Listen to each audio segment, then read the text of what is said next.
How's this for a title? The Brown Bomber and the Nazi Werewolves of the SS by Matt Fenne. Chapter 1. Everybody's got a plan until they get hit. An illegal kidney punch, thought Himmler as he walked down the rain-soaked path toward the base of the North Tower. Joe Louis, the Brown Bomber, had knocked out Max Shmeling, but he had done it with an illegal punch. The world turned a blind eye to it, essentially negating all that his beloved Nazi Germany stood for.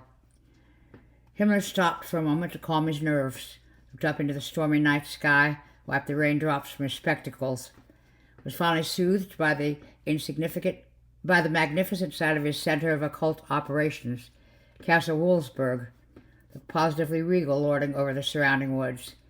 The lightning strike that crashed the very moment Himmler was admiring its powerful stony facade reminded him that he would be triumphant. He had God on his side, and the master race, and werewolves.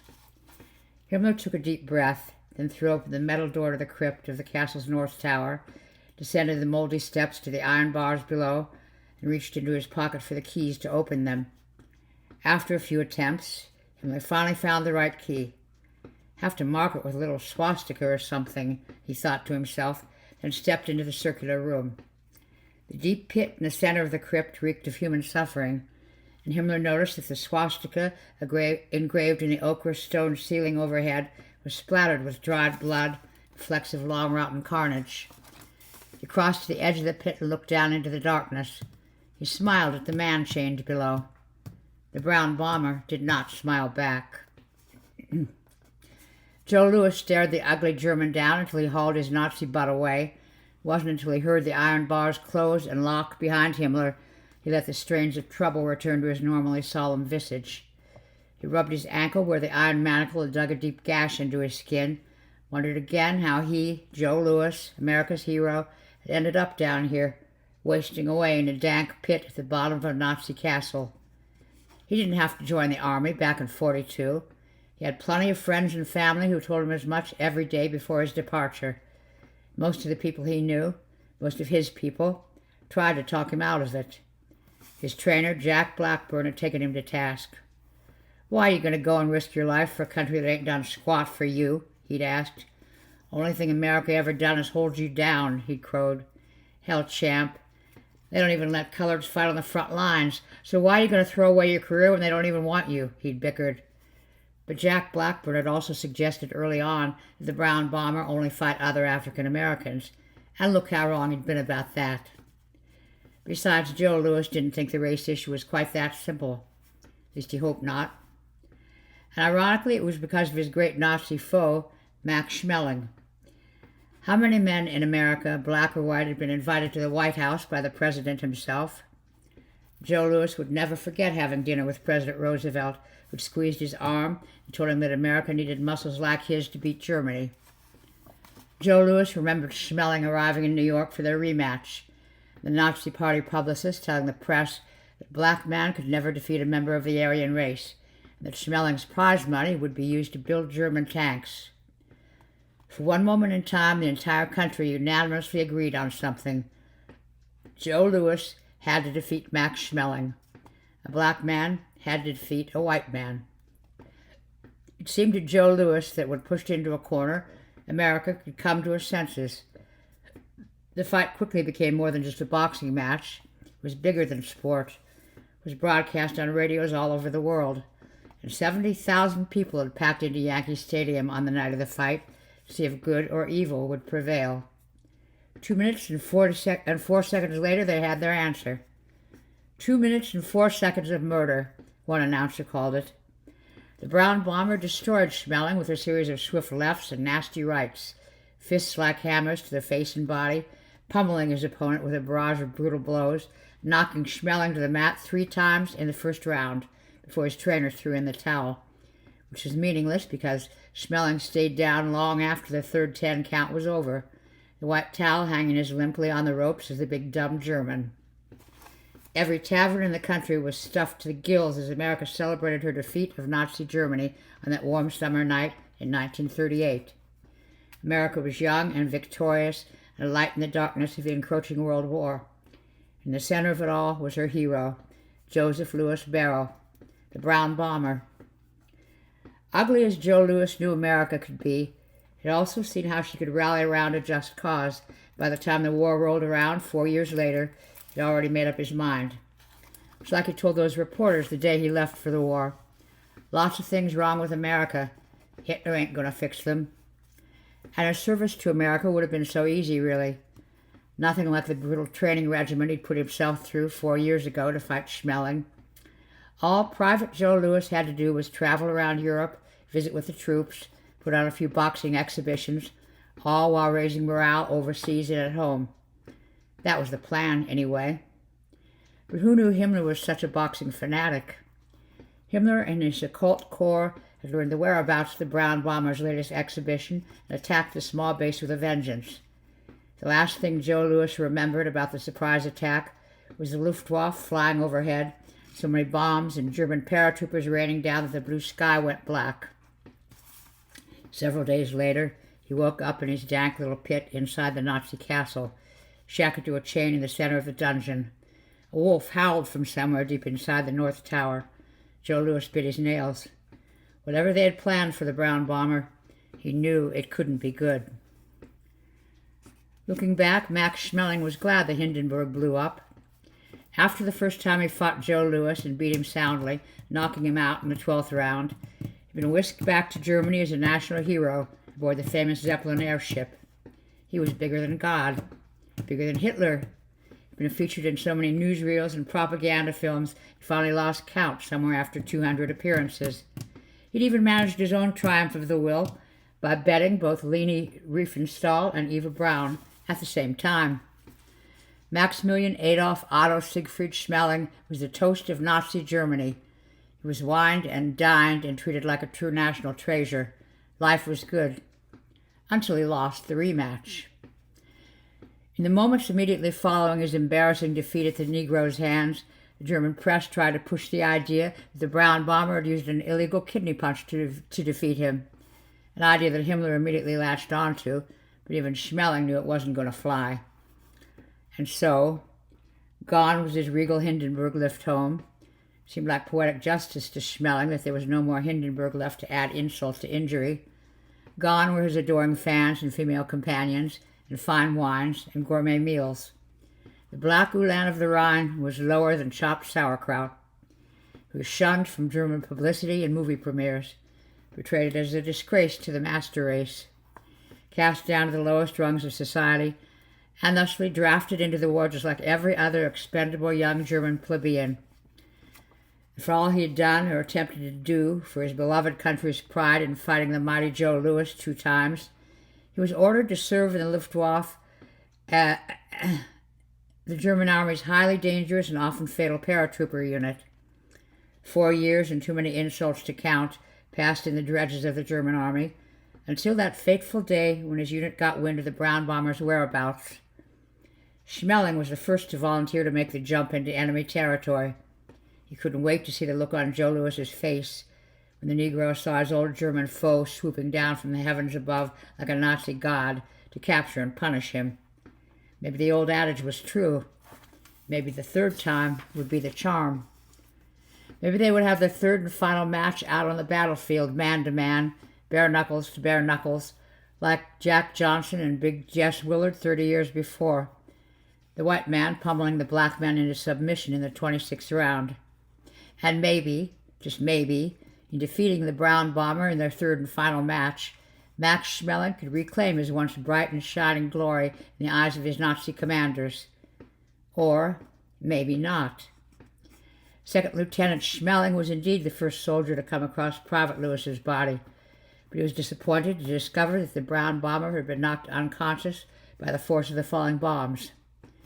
Shmeling tried to revive him with smelling salts. It was no use. For a flickering moment, the German was afraid his American foe might be dead. Shmeling was disturbed by the fleeting feeling of concern for America's hero. Told himself he only wanted to see Louis alive in order to beat him to death. He shook Louis forcefully, slapped him several times across the face. Joe Louis finally shaking his head groggily as Max Shmeling let out a sigh of relief. Moments later, Shmeling was pushed aside by his commanders, who ordered him to have the brown bomber's body transported to Castle Wolfsburg, home to Himmler and his ghastly experiments in the occult. It seemed Hitler had created a new foe for Joe Louis to fight, one who was certain to win in a battle to the death. The ultimate evolution of man's most primal godlike nature. Werewolf. Nazi werewolf. The skinny little Nazi helped himself to a third plate of bratwurst, washed it down with a quart of beer. Lieutenant Heinz Gaynor was going to need his energy tonight.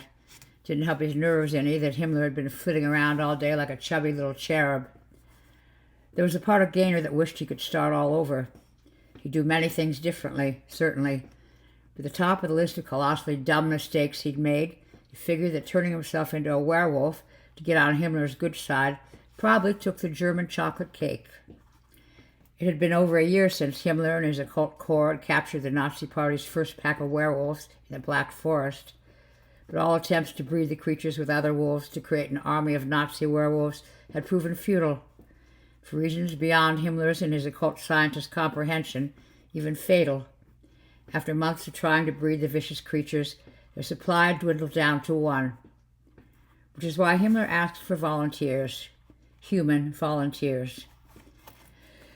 It had been 5 full months since Gaynor had willingly let the werewolf bite him. On every single one of those full moons, Gaynor found himself in a world of hurt. Bones stretched to the breaking point, teeth elongated into fangs, skin splittered with rough tufts of hair, nose blasted outward into a homely wolf's snout before he would black out into some bestial stupor of rage. And the mornings after, mein Gott. 3 months ago, he'd awoken with something worse than the worst hangover he'd ever had in his life. He was horrified when he staggered to the bathroom, nauseous, only to hurl up a half-digested human ankle bone. Several days ago, Himmler had promised him, "Perform your next task successfully. We'll find a way to cure you of your lycanthropy." Damn well better, thought Gaynor. I got a wife and family to feed after this war is over, and times are hard out there, especially for a werewolf, Nazi or not. He helped himself to another bratwurst. God damn, he was hungry. Chapter 2. Once that bell rings, you're on your own. Himmler looked around the crypt, pleased with the turnout. True, it was a far cry from the 70,000 that had packed into Yankee Stadium that fateful night 4 years ago, but all things considered, this was a pretty good crowd. Didn't hurt, of course, that he'd ordered every available Nazi within the region to be present for the festivities under punishment of death. What was a little corporal punishment for Heinrich Himmler? Earlier in the week, he'd had several of his henchmen build makeshift bleachers out of trees from the surrounding woods. He was glad he remembered to bring a pillow, because the pond was murder on his hemorrhoids, and the red banner with the Nazi insignia had been freshly pressed and draped down beautifully from the stone ceiling. The boxing ring was another matter. It was horrible looking, terrible and atrocious, just as Himmler liked it. The ring's ropes were made of barbed wire. Its corner posts, constructed of a rough wooden tree stump carved into fierce black German eagles, an enormous black swastika was emblazoned on the center of the blood-red canvas mat. It was a thing of sporting death. Himmler smiled. It reminded him of the sickly sweet smell of gas. The brown bomber could hear a ferocious commotion in the crypt above the pit. The rowdy stomping of boots on wooden bleachers, accompanied by boisterous German singing, which only added to his surprise when a huge Nazi with a shaved head and thick mustache leaned over the edge of the pit and threw down a key. The champ tentatively unlocked the iron manacle around his ankle, then looked back up at the Nazi, who nodded, then threw down a pair of threadbare shorts, time-worn boxing gloves, and a tattered bathrobe with the words "Der Brown Bomber" hastily stitched to his back. He got dressed as the Nazi threw down a rope. Joe Louis frowned. He'd grown to hate the sound of German while wasting away in the bottom of this pit. English, damn you. The Nazi smiled as he pulled the brown bomber up from the pit with the rope. "Es fight night." The brown bomber smiled. That was music to his ears. Max Shmeling snuck quietly into the packed hall and took a seat in the back of the bleachers. The energy in the room brought back the flood of adrenaline he used to love so much when he was the fatherland's golden boy. He glanced around the crowded hall, caught a glimpse of Himmler in the front row, both men making momentary eye contact. Shmeling smiled and waved meekly at his superior. Himmler looked away, eyes filled with disgust. Shmeling sighed, all the years of frustration coming back to haunt him. The skinny German's black satin trunks were 3 sizes too big, as were his swastika-adorned gloves and robe. Gaynor felt nervous standing outside the closed metal door that led to the crypt at the base of the North Tower, especially when a small marching band began to play the first strains of the German national anthem inside, accompanied by a chorus of Nazis over 200 strong. Gaynor nodded to himself, tried to sing along, thought about his wife and children back home in their tiny apartment in Berlin, and hoped this was worth it. He looked up at the night sky just as the clouds began to part, revealing the cantankerous glare of the full moon. As a small troop of soldiers threw open the door, led him into the auditorium-like crypt to thunderous German applause. Gaynor yelped in pain. The transformation was beginning. Joe Louis stood flabbergasted in the center of the barbed wire boxing ring, the mat littered with the trash the Nazis had pelted him with during his entrance.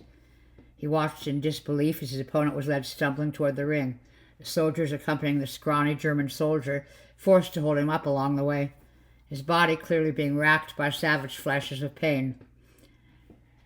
The brown bomber had never met a Nazi he didn't want to whoop. This was the first one to give him pause. What exactly were they doing, he wondered, as the soldiers shoved the kid's shaking body through the barbed wire ropes, then scurried back to the safety of the bleachers. Why were they forcing him to fight, when he clearly had no chance to win and didn't want to be there? The German kid looked up at the brown bomber, held his gaze. The fearful look in his eyes now replaced with savagery. Joe Louis flinched when the kid let out a curdling howl. The crowd of Nazis fell silent. Himmler wiped the steam of excitement from his glasses. Shmeling watched in captivated revulsion. Gaynor dropped to his knees, snarling in pain as the transformation began. His limbs elongated to twice their size. The muscles all over his body bulged into a strong but sinewy shape.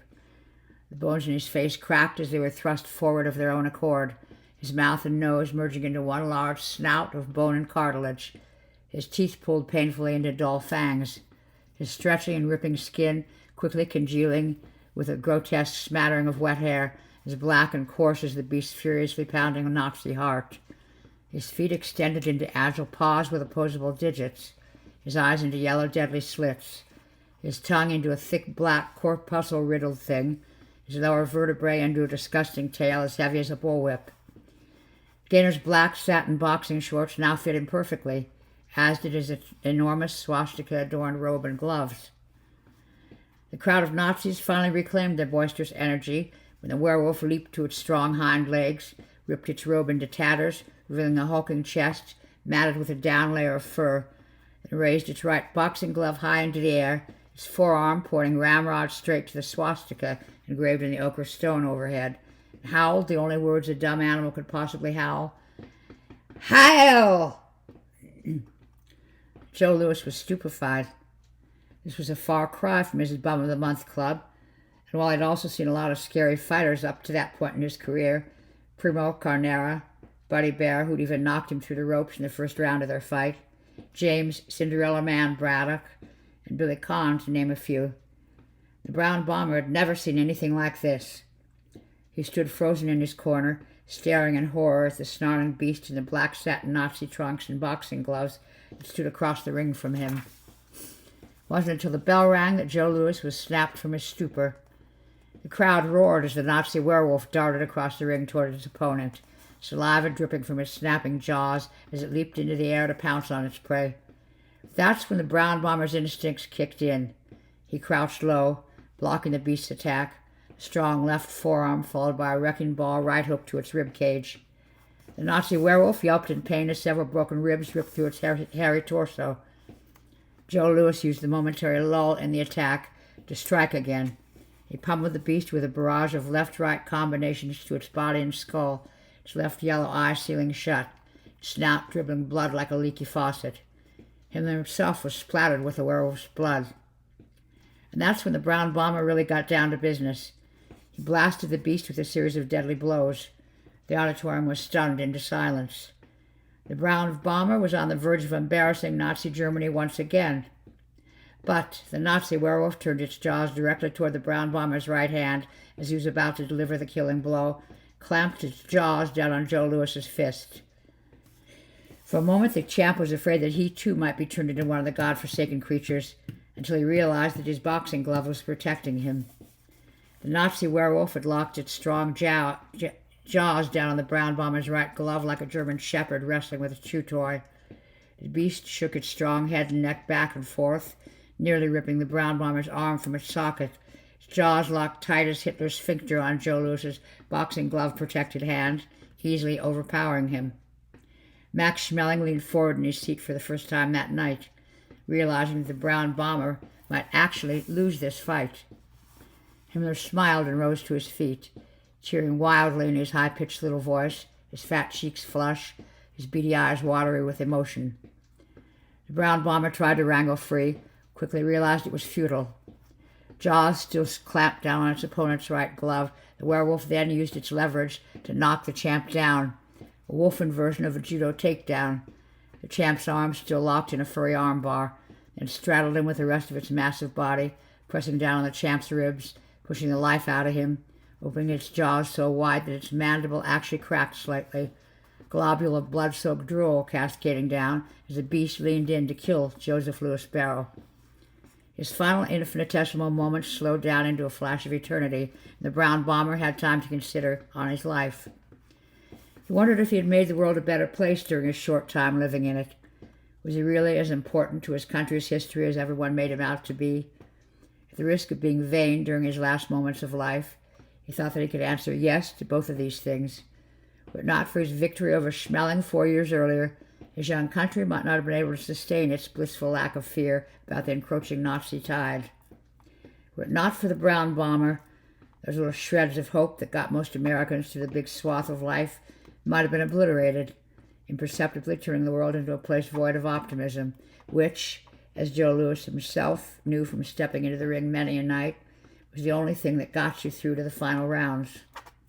Joe Louis felt at peace, confident that the math would add up in the end, confident that there would be a place for him behind the pearly gates. He shut his eyes, didn't want the last thing he ever saw in this life to be some snarling Nazi werewolf ripping out his jugular vein beneath billowing banners of swastikas. The brown bomber gave himself over to death. It was only then that he realized everybody wants to go to heaven, but nobody wants to die. Chapter 3. You only live once. If you do it right, once is enough. The cheering crowd fell silent with shock. Joe Louis was surprised to find that he was still alive, lying unscathed on the mat of the boxing ring. What he saw caused his eyes to pop with elation. Max Shmeling had leaped into the ring, pulled the snarling Nazi werewolf away from Joe Louis's supine body just before the beast sank its teeth in for the kill. The crowd was stunned. The black Ulan of the Rhine claimed one last victory in the ring by snapping the werewolf's neck with his supremely strong hands, then whisking his former rival away before the crowd realized what was happening. The black Ulan of the Rhine dragged the brown bomber to the airstrip outside Castle Wolfsburg. The two men helped each other navigate the helicopter across the midnight skies as they escaped from the dark heart of Germany. After Private Joe Louis debriefed his commanding officers on the Nazi werewolf incident, all parties agreed that it would be in the country's best interest for the brown bomber to remain quiet about the matter. There was no need to strike more fear into the hearts of Americans while we were at war, they reasoned. Although nobody could ever learn about the specifics of his adventure, Joe Louis was assured his grateful country would reward him until the end of his days. He was, after all, America's hero.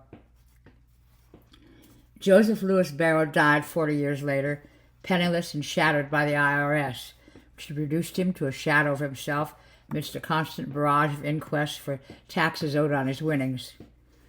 All told, Joe Louis had donated hundreds of thousands of dollars to the war effort, but even more precious were the bodily sacrifices he had made to uplift his country, taking numerous beatings in the ring so that Americans could feel the thrill of victory over the encroaching war between good and evil. After rescuing Joe Louis on that fateful night, Maximilian Adolf Otto Siegfried Shmeling returned to Germany, went deep underground, forever turning his back on the Nazi Party, risking his life to save numerous Jewish families from the clutches of a Germany gone mad. Years later, upon learning that Joe Louis's family couldn't afford a funeral, Shmeling offered to pay for the entire ceremony, even served as a pallbearer, the Black Ulan of the Rhine helping the brown bomber into the ring for the final time.